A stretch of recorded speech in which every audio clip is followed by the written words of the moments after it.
Thanks, Phil.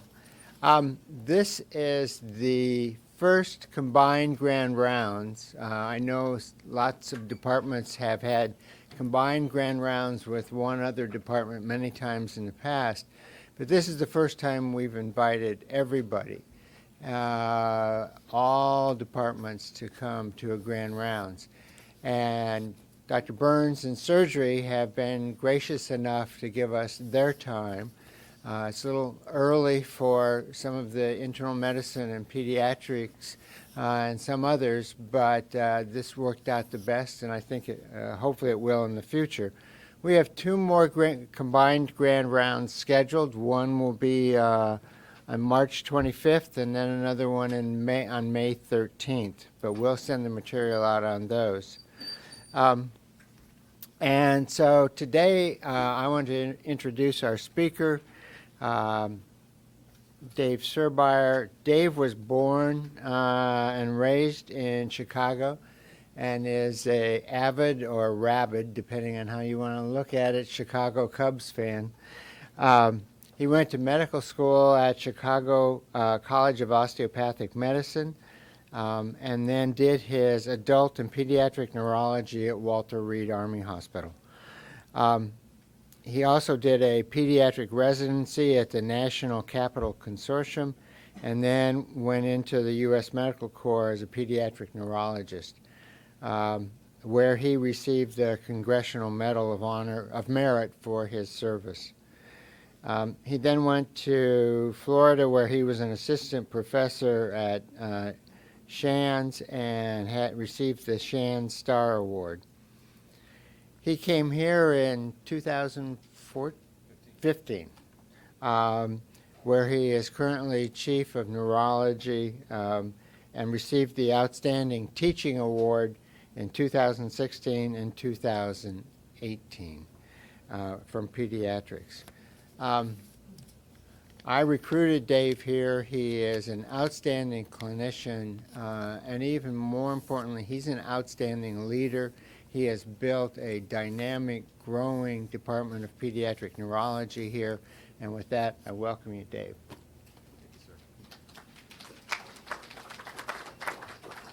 Good morning, and let me just take a moment and say thank you for everyone who turned up this morning. I feel very honored to be the first speaker in these combined Grand Rounds.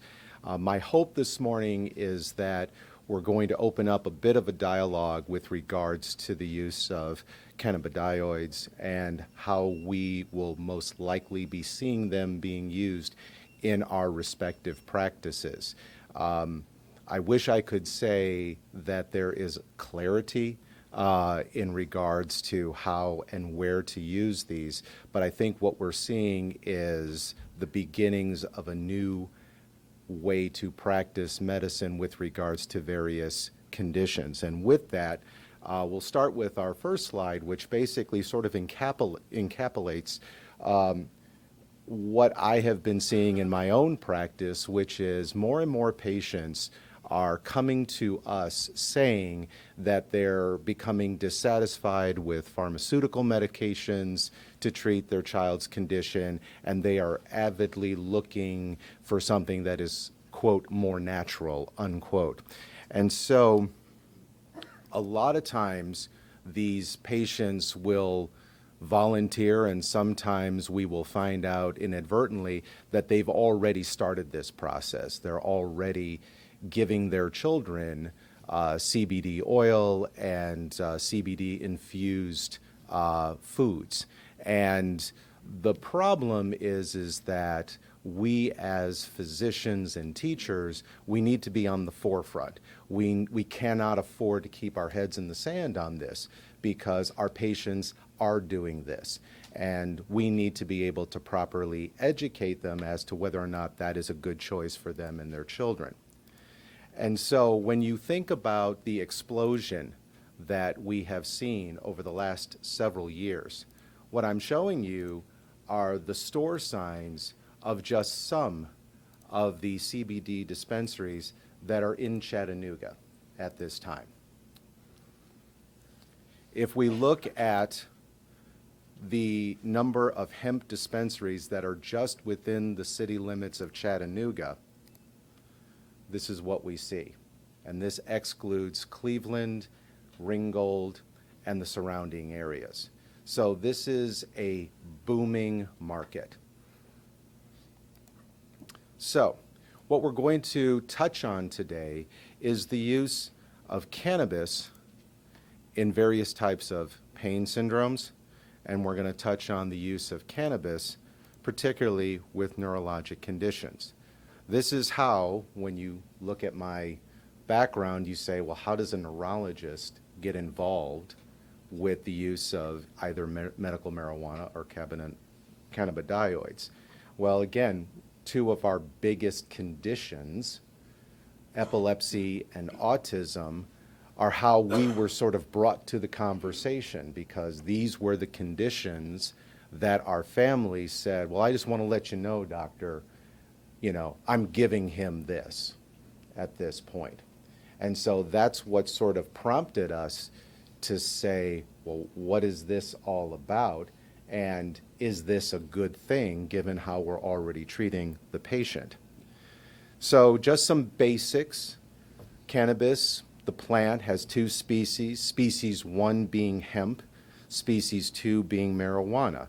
The primary difference is the concentrations of the two phytocannabinoids, CBD and THC.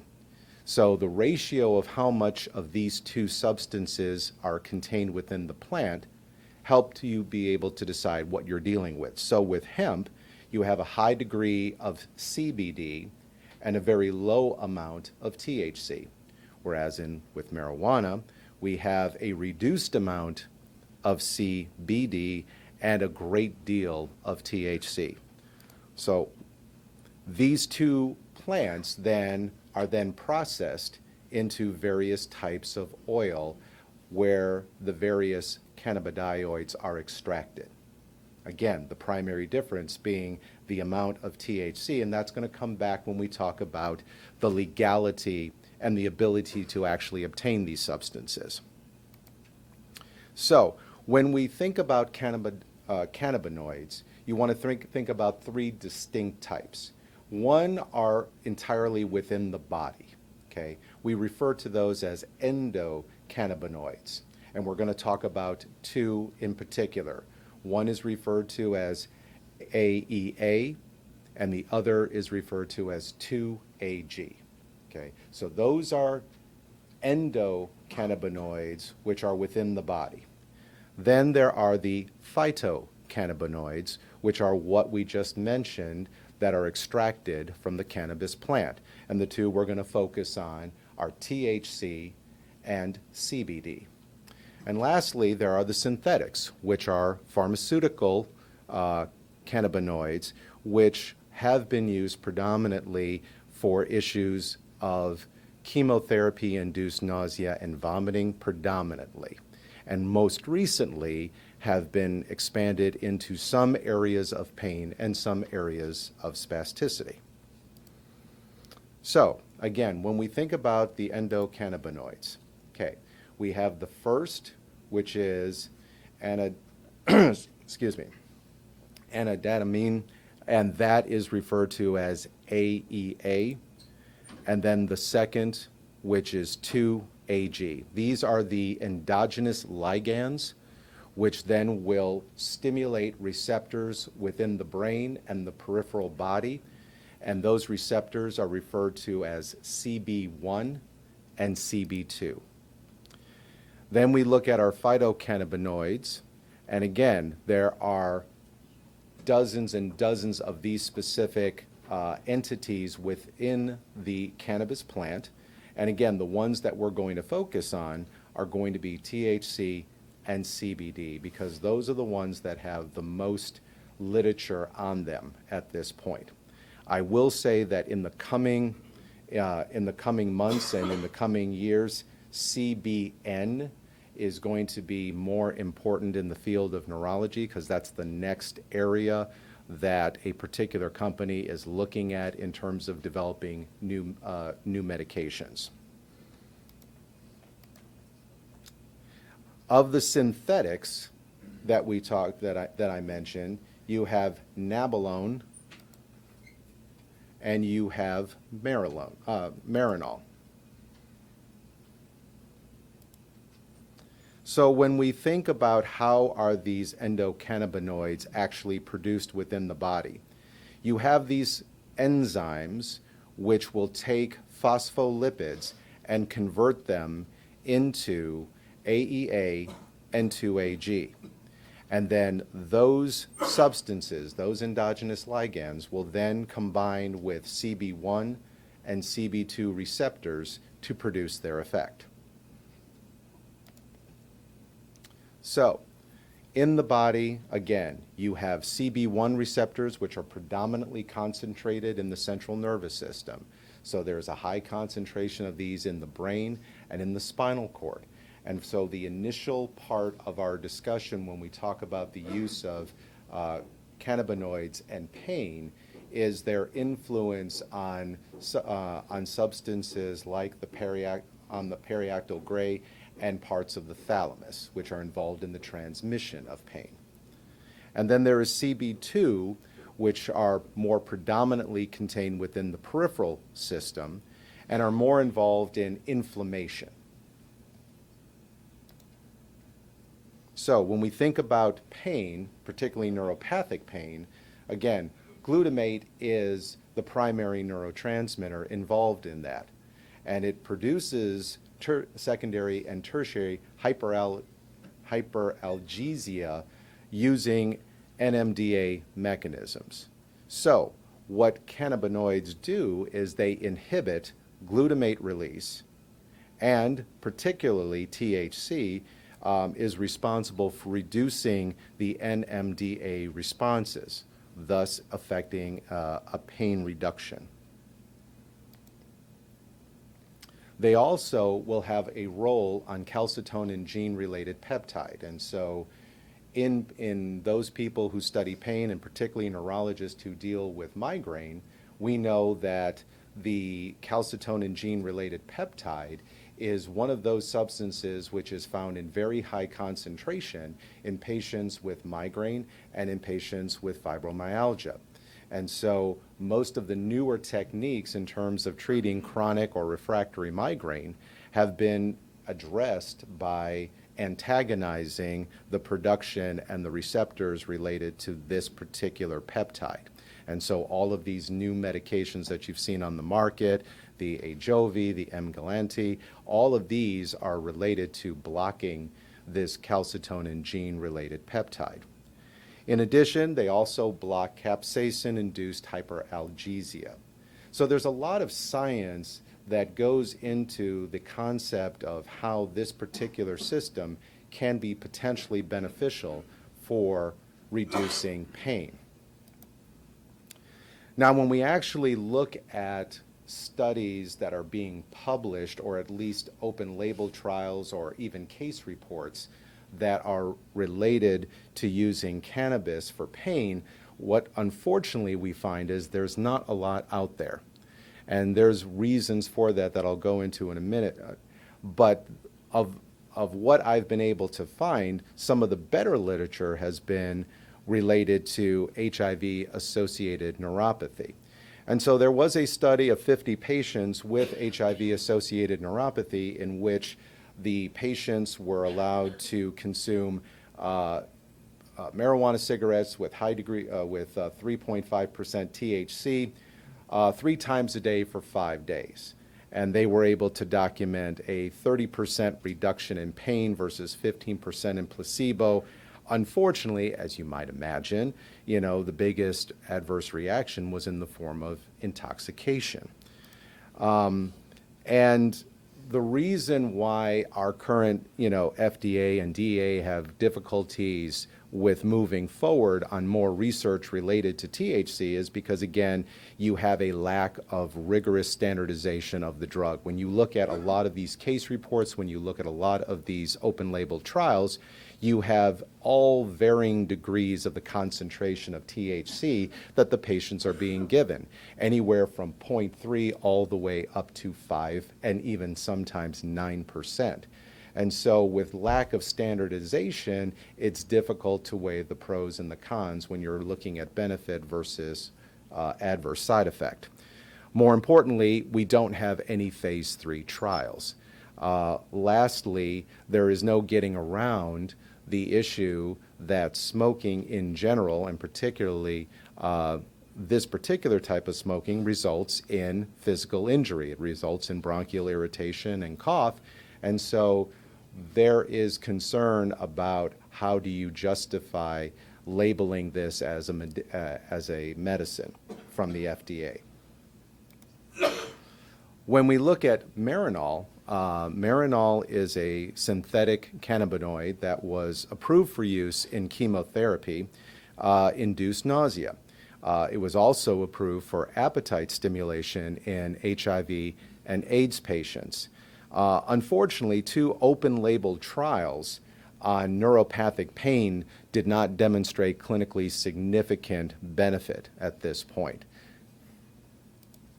When we look at Nabilone, again, this was also approved for use in chemotherapy-induced emesis, and an open-label trial with 41 patients with postoperative pain, unfortunately, also did not demonstrate significant benefit.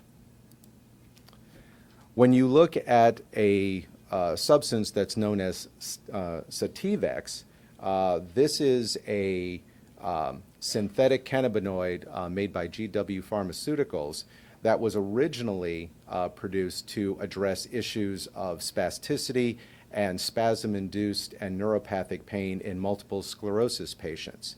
This substance has been approved for use in Canada and has demonstrated benefit for both neuropathic pain and spasticity in multiple sclerosis patients, as well as cancer-induced pain. Unfortunately, at this time, this substance is not yet approved for use in the United States. However, the company that makes this is starting up a phase 3 trial in the U.S. at this time. So we came, and by we I mean neurology, came to the idea of cannabinoids by this little girl right here. And this little girl is named Charlotte Figi. And Charlotte has a particular form of epilepsy that pediatric neurologists have always found to be incredibly difficult to treat. She has a genetic-based epilepsy that is referred to as Dravet syndrome. This is a epilepsy that is caused by a mutation on the SCN1A site, and as a result, it makes the patient more refractory, particularly to anti-epileptic drugs that use sodium channels, which many of our medications function that way to reduce neuronal excitation. So this results in a severe myoclonic epilepsy, which again tends to be refractory to medication and also results in progressive neurologic deterioration. And so when you look to give you, for the non-neurologist in the room, to give you sort of a brief overview of the devastation that this epilepsy can cause, what you have here is a normal EEG, or at least an EEG in a patient before the disease process takes hold. And so this allows you to get a general sense of the global functioning of the brain. And then as the disease progresses, this is the kind of EEG changes that you tend to see. And so this predisposes the child to, again, a refractory epilepsy that results in neurologic deterioration. And so the story goes that she had failed numerous medications. She had failed alternative therapies such as the ketogenic diet. She was seizing 100 times a day, and she was expected not to survive. And she was then subsequently treated with a cannabinoid substance, and we'll get to that in just a moment, and stabilized. And so then this was discussed on CNN, and this began a movement among parents to be able to obtain this substance, not only for their children, but for other children with similar conditions. So these gentlemen here are known as the Stanley brothers, and they are in Denver, Colorado, and they have Well, where did you think they would be? So they're in Denver, Colorado, and they created their own company called Realm of Caring.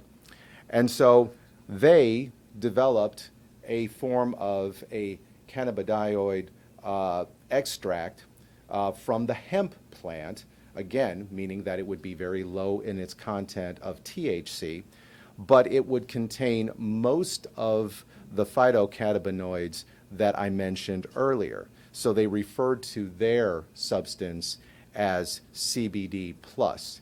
And then after the child that they were treating, they named it Charlotte's Web. And as I mentioned before, Dr. Sanjay Gupta featured her in a CNN program that he simply entitled Weed. And she was one feature of a series of review where they looked at different ways in which either medical marijuana or hemp was being used in medical therapy. So that brings us to GW Pharmaceuticals. And GW Pharmaceuticals is a company in the UK that has its own farm and dispensary. The location of this particular farm and dispensary is a highly guarded industry secret. And what they did, as I mentioned before, was they developed their first product, which was Sativex, again, for the multiple sclerosis population. And then most recently, they've developed Epidiolex. And Epidiolex is a cannabidiol oil which contains 100 milligrams of CBD for every 1 milliliter of solution. And so this has been utilized for the treatment of Dravet syndrome.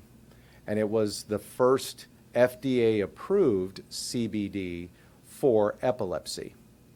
And so this is something that our particular practice has been slowly incorporating in certain patient populations. So when we look at the science aspect of it, when we look at how well it actually worked in Dravet's patients, when we look at the phase 3 trial, when we look at the responder rate, meaning the reduction in the number of seizures from baseline, what you see here is that when you have a maximized dose, and that would be the green bar, when you have a maximized dose of Epidiolex, which is 20 milligrams for every kilogram of body weight, you will have 43% of those patients have a reduction in their seizures of 50% or greater. And you will have 23% of those patients have a reduction in their seizures of 75% or greater. When we look at a percentage of reduction from baseline in monthly seizures at 20 milligrams per kilogram, you'll have a reduction of about 39% from baseline. And again, these are patients who had failed 4 medications prior to its use and were currently using at least 3 medications and were still not controlled. So it definitely provided a lot of impetus to say that this could be a good adjunctive therapy for those drug-resistant epileptics. Now, obviously, we have difficulty obtaining this substance because the FDA has very strict guidelines as to who is going to be given this. So obviously, you either need to meet the criteria for Dravet syndrome or you need to meet the criteria for a disease process called Lennox-Gastaut. Now, Lennox-Gastaut is a drug-resistant epilepsy which is made up of multiple seizure types. So your patient is going to have tonic seizures, atonic or drop attack seizures, muscle jerk or myoclonic seizures, as well as atypical absence. So they're going to have at least 2 of these 4 types of seizures. In addition, their EEG is going to show characteristic features of slowing as well as multifocal epileptiform discharges. And lastly, the patient is going to be cognitively impaired.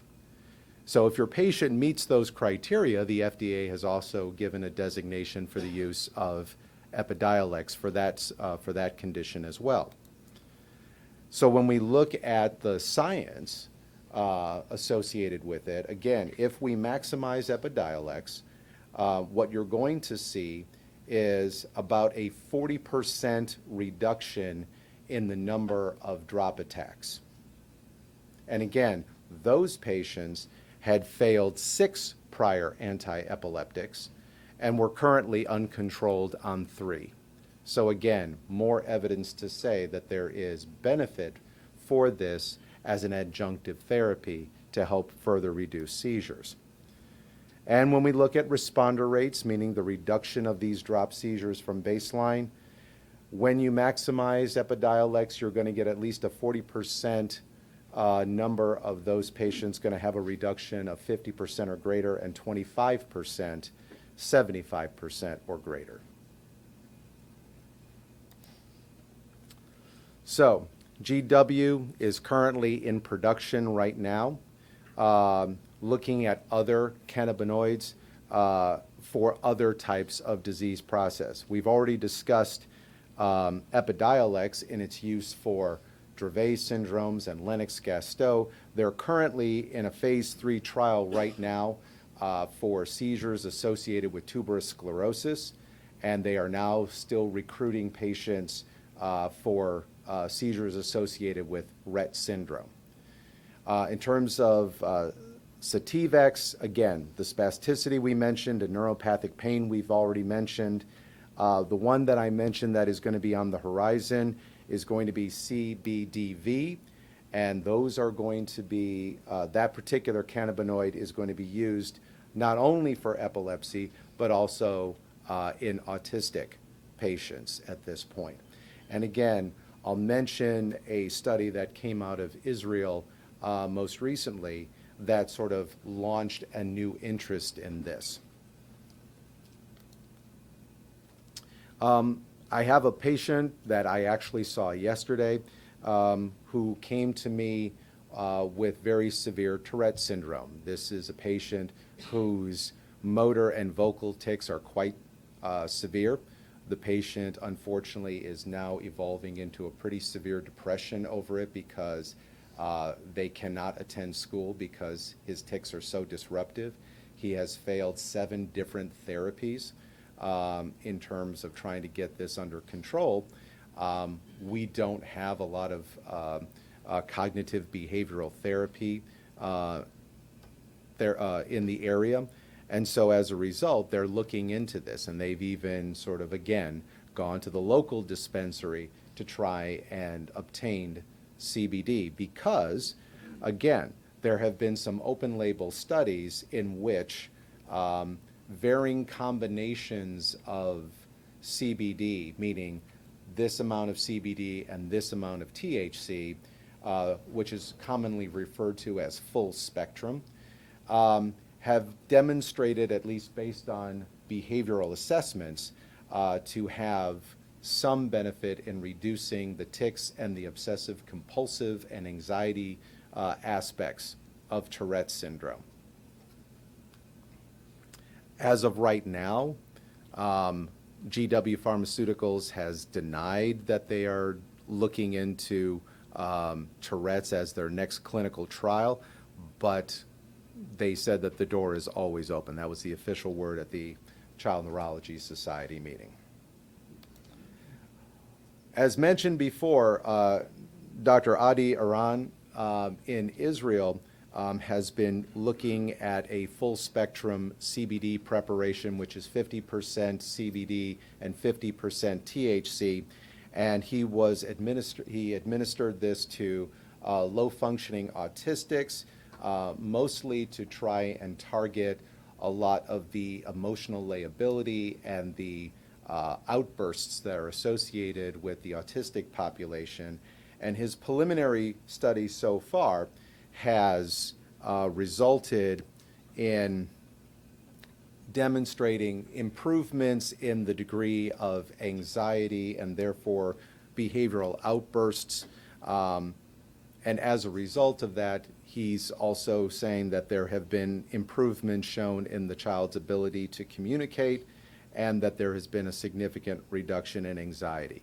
And this is right now the biggest area that myself and my colleague, Dr. Breen, who is our new neurodevelopmentalist, this is what we're seeing because there is a very large population on the spectrum in the region. And again, most of these parents are looking to these more natural therapies in their mind. They're looking to use this to treat the anxiety and a lot of the irritability that they see in their children. Many of them are not wanting to go with pharmaceutical treatments such as dopamine blockers or SSRIs at this point. So we're often hearing about them using this substance. Our biggest concern is, again, because these substances are not federally regulated, they fall under the category of supplementation. And so as a result, there are no laws that regulate that the label needs to be accurate, the preparation of the substance has to follow any safety guidelines, and that it even contains the proper amount that it's said on the label.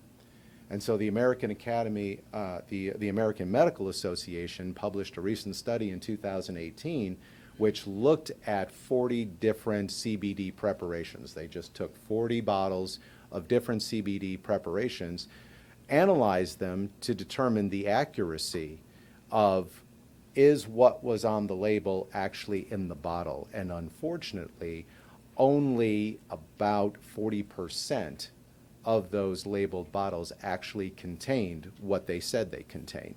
And again, there aren't any laws that hold either the dispensary or the manufacturer accountable for that. And so what we will tell families is that we can't necessarily endorse you're using a product where we don't really know what's contained with it, and, or more importantly, the safety measures in which the substance was prepared. One of the areas that I focus on is sleep. And sleep is actually, I came to the field of sleep because of the population of the autistic child. When I was in private practice, many of the families who had autistic children would come to me because their child had terrible insomnia. And this was obviously then exacerbating their behaviors. And so treating autistic insomnia was sort of my gateway into the field of sleep. And again, more times than not, we're also hearing about families who are empirically using CBD, and many adults as well, because they feel that it helps them to calm themselves so that they're able to get a good night's sleep. So at the most recent American Academy of Sleep Medicine this past June, they looked at what science is out there for different types of sleep problems. So you have REM sleep disorders. This is a huge problem in the adult population, in those patients who have neurodegenerative conditions such as Parkinson's disease, Lewy body dementia, multisystem atrophy. They wind up developing a sleep behavior disorder in which when they enter REM sleep, which should produce muscle atonia, they're actually fighting and oftentimes will attack their partners in sleep. In addition, they looked at insomnia as well as obstructive sleep apnea. When you actually look, there are no double-blind placebo-controlled studies. There are not even random-controlled studies on using this. There are only open-label trials at this time. As a result of that, when you look at REM sleep behavior disorder, when CBD was used in a range of anywhere from 75 to 300 milligrams, you had 4 patients who, quote, demonstrated some positive response. but it was not quantified. When you look at insomnia, there are lots of studies of varying degrees of specificity, and they're breaking down into mixed results. So what they're attempting to do is you'll see some studies that will have high CBD, low THC, some that will have equal CBD and THC combinations, and others that have high THC and low CBD. And the problem is that depending on the concentration of THC, you do see those varying results.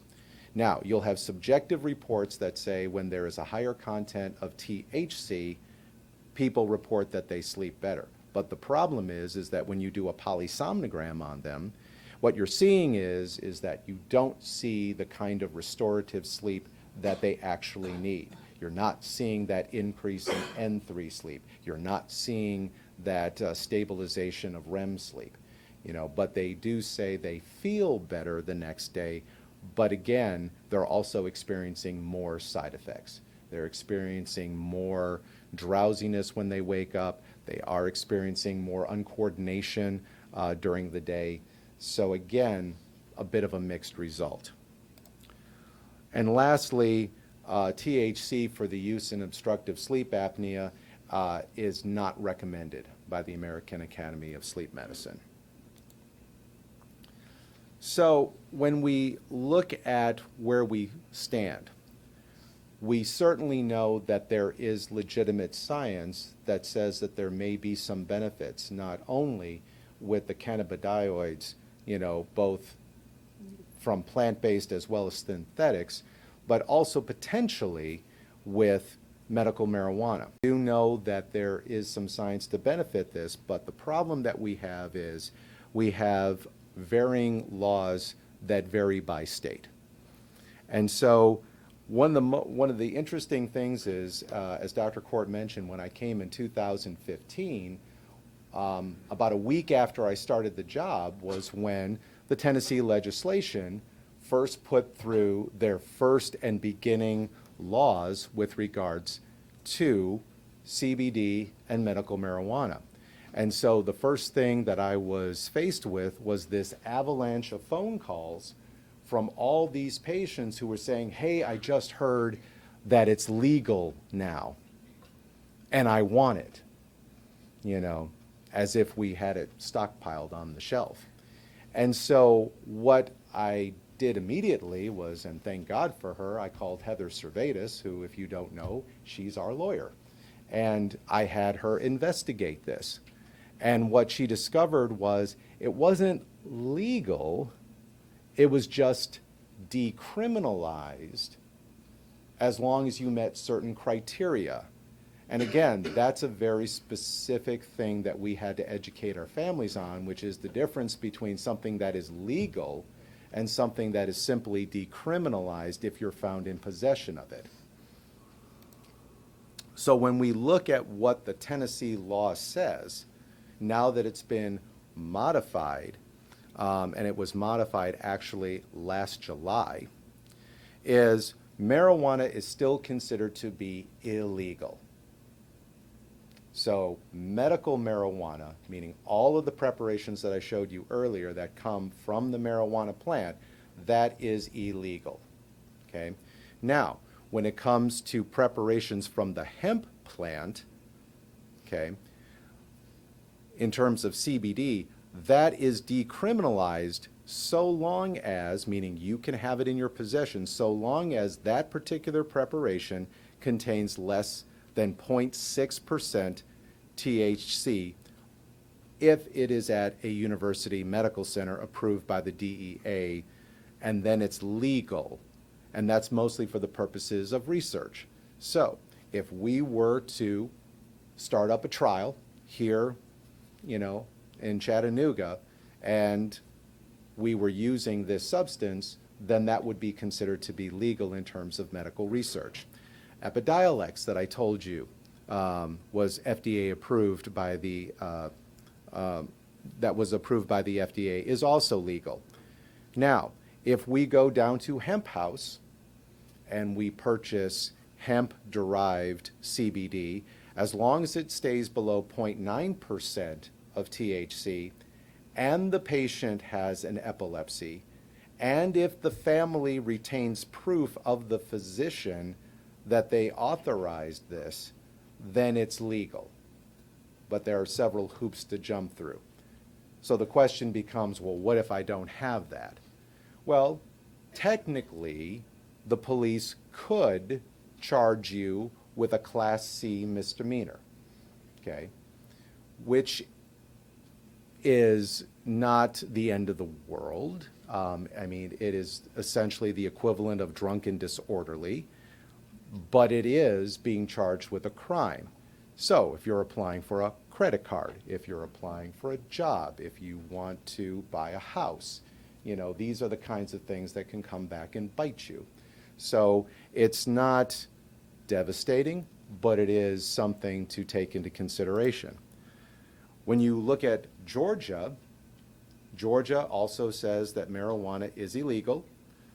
The CBD has to be less than 5%, and you have to register with the state. So you have to have a low THC oil registry card, which costs $25. And you also have to prove that the person that is receiving this either has epilepsy or autistic spectrum disorder. Alabama, marijuana, of course, is illegal, but their CBD is less than 3%. So you're noticing how every state varies. And if you have to use it for epilepsy. Now we get to North Carolina. North Carolina is slightly different in the sense that recreational marijuana is illegal, but medical marijuana, derived CBD, which has 5% CBD and 0.9% THC, is legal for patients with epilepsy, and hemp-derived CBD with less than 0.9 THC is legal for patients with epilepsy. So now that we're starting to see a lot of these Murphy, North Carolina patients, we're having to make sure that we're educating them on the laws of their state. So where do our ruling bodies stand on this? Many of us have to rely on our various ruling bodies in order to be able to help better guide us.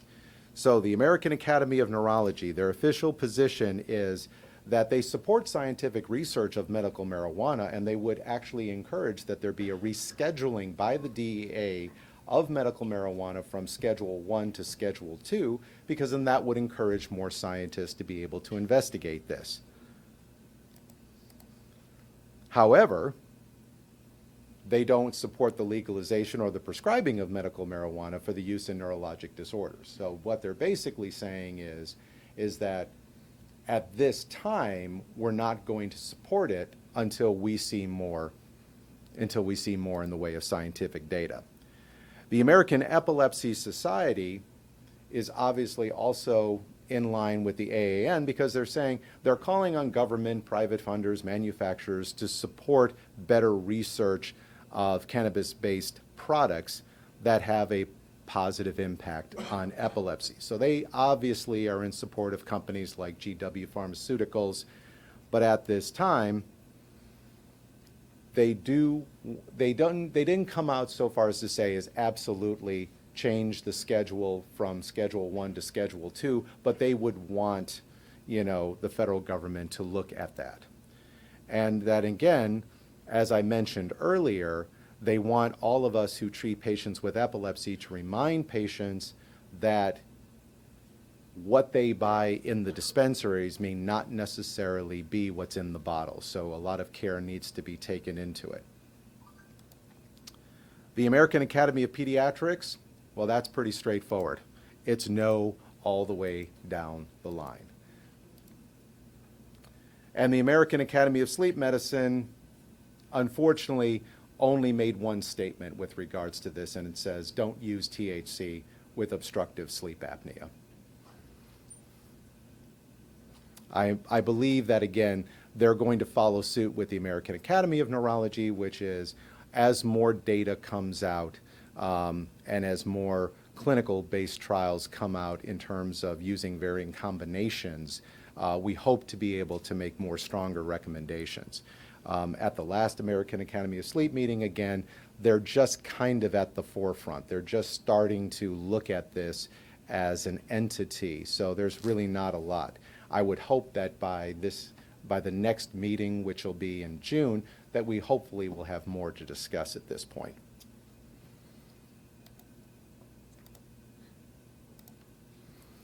Any questions? Ma'am? Thank you for an excellent talk.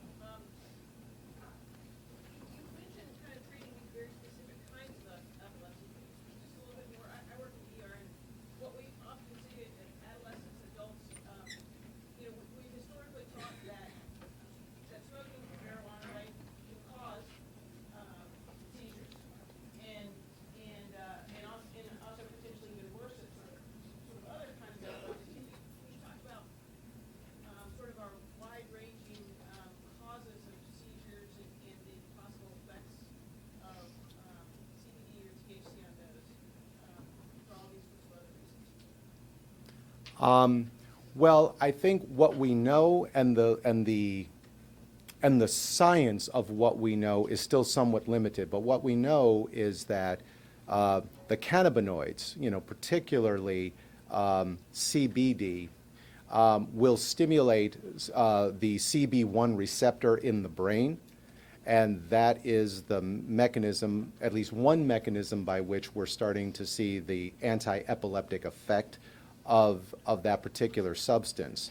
I think your question also involves the idea that when they're consuming the marijuana, the question is it just marijuana? What is it laced with? What was the preparation like? Are there any other contaminants in it at this point? Marijuana itself is not really being looked at as being pro-anti-epileptic at this point. CBD is. And so if the patient fits into a category of where we think that they might respond to a cannabinoid, then we try to really work hard to get them Epidiolex, to get them a known quantity, because we know how that was prepared, we know it's safe, we know the side effect profile, we know the dosing at this point. And that's how I try to approach it with families, is to say that I have a substance that works the way you want it to work, but it's a known quantity. I know what I'm dealing with. I don't know what I'm dealing with when you're getting it from somebody. I mean, I went to Hemp House. I actually met the gentleman who runs the operation, and he says he actually works with the Chattanooga police, because he believes in this as a potential form of alternative therapy, so he wants to do everything right. And while I believe him, the problem is he's getting his supply from somewhere else. So he can verify what he does, but he really can't verify what the person on the other end of the equation is doing. So I guess my point would be, do you give that same advice to people with all forms of epilepsy, or only the yes. Manifesto? The short answer is yes. We will talk to them that this is in no way a substitute for your current anti-epileptic therapy, because again, and I do point out the statistics, which is it required a maximized dose of Epidiolex to get you a 40% reduction.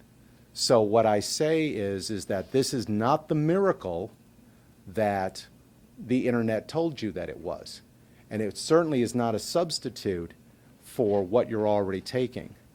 It may be something that we could consider as an adjunctive therapy to get you the kind of control that you're looking for, but it's not going to be a substitute. And then we'll have a conversation with them about the fact of, and I didn't want to really go into that because that's more of an epilepsy talk, about the adverse interaction between CBD and some of our anti-epileptics. So, unfortunately, when they did the original trial was only 12 weeks. So there wasn't any post-marketing, evidence of adverse side effects. And so they published the usual suspects of dizziness and headache and nausea and vomiting and that sort of thing. But then all of a sudden, what you discovered, particularly with the UAB study, was that all of a sudden, if you combine CBD with Depakote, your liver function studies go through the roof.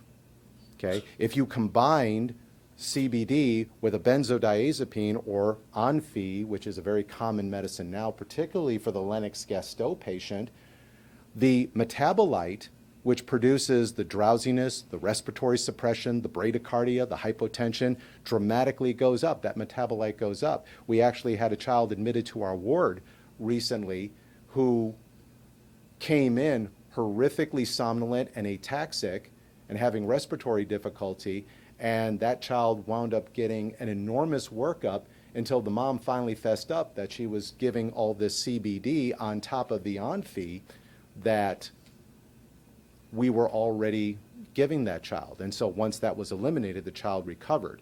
So we do say that there is still a lot we don't know about what to anticipate from this. I think that there is enough out there to say that it's definitely worth pursuing, investigating, and using cautiously in very specific populations, but let's not make the mistake of just painting a broad brush and saying, everybody go get some. Does that help? Yes. Sir. So, excellent presentation, sir, for sure. I think we should all be more educated about this topic in general. But just a quick question: have you ever had a patient who developed rebound epilepsy after abruptly stopping CBD or THC? No, I wouldn't say rebound because, your question, suggests that we made them seizure-free and were able to eliminate all other anti-epileptics. And unfortunately, the way we use this substance in our practice, we're using this as an adjunctive and almost even palliative type of method at this point, because with Dravet syndrome, you're not outgrowing this.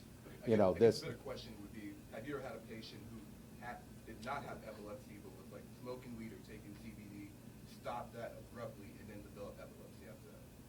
Not epilepsy, because the definition of epilepsy, well, you can develop a withdrawal seizure, but that's not epilepsy. So epilepsy means that, your brain is in a natural state of, irritability and unstable neuronal excitivity, and you need daily medicine to control that. That's different from a symptomatic seizure that's being caused by a specific cause. So again, depending on what the strain was and what it was cut with and how it was produced, if you were consuming a bit and then abruptly stopped, yes, you could have a withdrawal seizure. Buddy, like in California, who smoke weed, I should have told them to not cut it off Yes. like they should clean it off so they won't have seizures. Yes. Okay. Yes, sir. We read that the marijuana on the street now is a much different plant than what the flower children smoked back in the 1960s. What has happened? Has the plant itself evolved, or what's going on? The one thing, like I said, the afternoon I spent at Hemp House was a very rapid education about there is a whole culture. This is a whole subculture of individuals who have really sort of taken up the science of breeding new plants, as opposed to, again, back in the 60s, these were just naturally occurring, cannabis plants. Now you're actively having people look at different species of the cannabis plants, crossbreeding them, just sort of like, the way florists will crossbreed different flowers to come up with new species. That's what's happening now. They're looking at combining certain species of plants to get a more potent combination to increase the amount of those phytocannabinoids within a particular plant. There can be almost 500 phytocannabinoids in a particular plant. Dave, thanks for an excellent presentation. I have one last question. A lot of people, especially those treating adults, see a lot of adults using it for pain and for backache, muscle ache. There's oils that you rub on. Right. What's the effectiveness of those? At this point, there was one study that, again, if we look at controlled studies, there was a study that looked at chronic low back pain, that looked at the use of CBD, and there was some mild improvement, less than 50%, but there was reduction.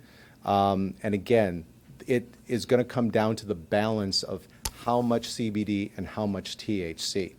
And I think where we can see the studies is it's going to be balancing the after effects, the intoxication of the THC is what's going to limit how much of that is put into those creams. Right now, again, when I was at that dispensary, there were a lot of people that were buying CBD-infused creams, for arthritis, for example. And those particular creams contained 0.9%, at least that's what the label said. So that had, in their minds, some significant benefit that they were using it. But in terms of what's actually published, there's not a lot, just mostly chronic low back pain at this point. Great. Any other questions? So, quick clarification question on the EEGs for Dravet syndrome. The second EEG, is that during seizure activity or? No, that's baseline. Okay. All right. Great presentation, Dave. Thanks again.